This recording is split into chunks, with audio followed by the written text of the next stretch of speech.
Kerajaan Sriwijaya adalah salah satu kerajaan besar di Indonesia.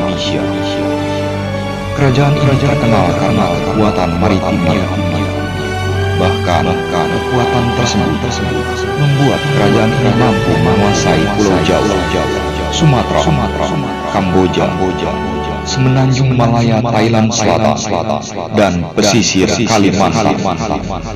Berkat kekuasaannya tersebut, Kerajaan Sriwijaya menjadi kerajaan yang sukses menguasai perdagangan di wilayah Asia Tenggara. Kerajaan Sriwijaya diambil dari dua suku kata, yakni Sri, yang artinya adalah gemilang atau bercahaya, dan Wijaya yang artinya adalah kemenangan. Jika digabungkan, Sriwijaya artinya kemenangan yang bergemilang. Mengingat bahwa kerajaan ini begitu terkenal hingga mendunia, tak heran jika Sriwijaya disebut dengan nama yang berbeda. Dalam bahasa Bali dan Sanskerta, Sriwijaya dikenal dengan sebutan Japade dan Yapade.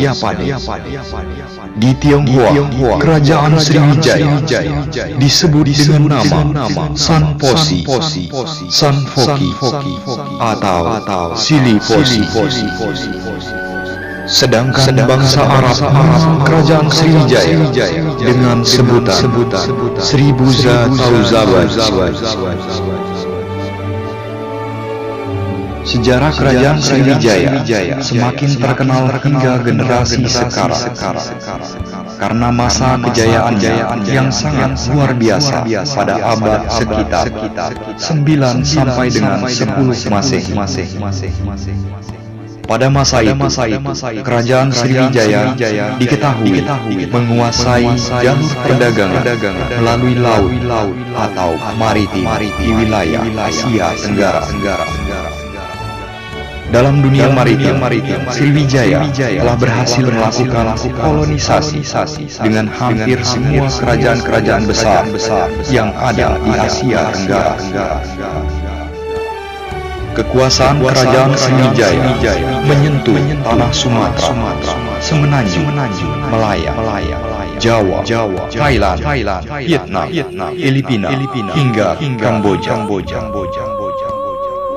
Kekuasaan kerajaan Sriwijaya meliputi pengendalian rute kegiatan perdagangan lokal dan rempah, di mana mereka mengenakan bea cukai terhadap semua kapal yang lewat. Tak hanya mengumpulkan kekayaan dari maritim, kerajaan Sriwijaya juga mengumpulkan kekayaan melalui gudang perdagangan untuk pasar India dan Tiongkok. Sejarah kerajaan Sriwijaya tidak banyak yang menerangkan kapan sebenarnya kerajaan ini berdiri. Pasalnya bukti tertua justru berasal dari Cina, di mana pada tahun 682 Masehi ada seorang pendeta asal Tiongkok mendalami agama Buddha di wilayah India, lalu singgah untuk mempelajari bahasa Sanskerta di Sriwijaya. Pada saat itu pula tercatat bahwa kerajaan Sriwijaya dikuasai oleh Dakunda Hyang. Faktor penyebab runtuhnya kerajaan Sriwijaya. Sejarah kerajaan Sriwijaya juga menceritakan tentang bagaimana runtuhnya kerajaan besar tersebut. Diketahui bahwa kemunduran kerajaan Sriwijaya disebabkan oleh banyak faktor.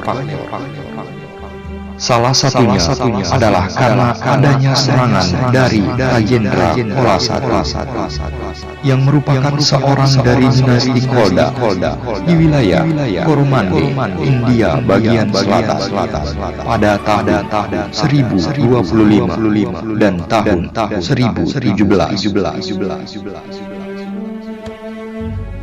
Dari serangan tersebut, banyak armada perang kerajaan Sriwijaya yang luluh lantak. Hal ini juga yang membuat perdagangan yang dikuasai oleh Raja Sriwijaya jatuh ke tangan Raja Kola. Meskipun demikian, kerajaan Sriwijaya masih tetap berdiri. Kekuatan militer yang melemah membuat beberapa daerah yang sudah dikuasai melepaskan diri. Bahkan telah muncul kekuatan baru dari Pagaruyung dan Dharmasraya yang menguasai daerah kekuasaan kerajaan Sriwijaya.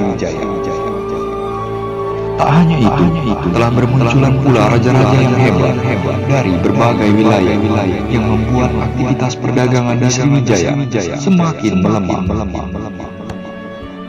Pada akhirnya, kerajaan Sriwijaya menyebutkan bahwa kerajaan runtuh pada abad ke-13.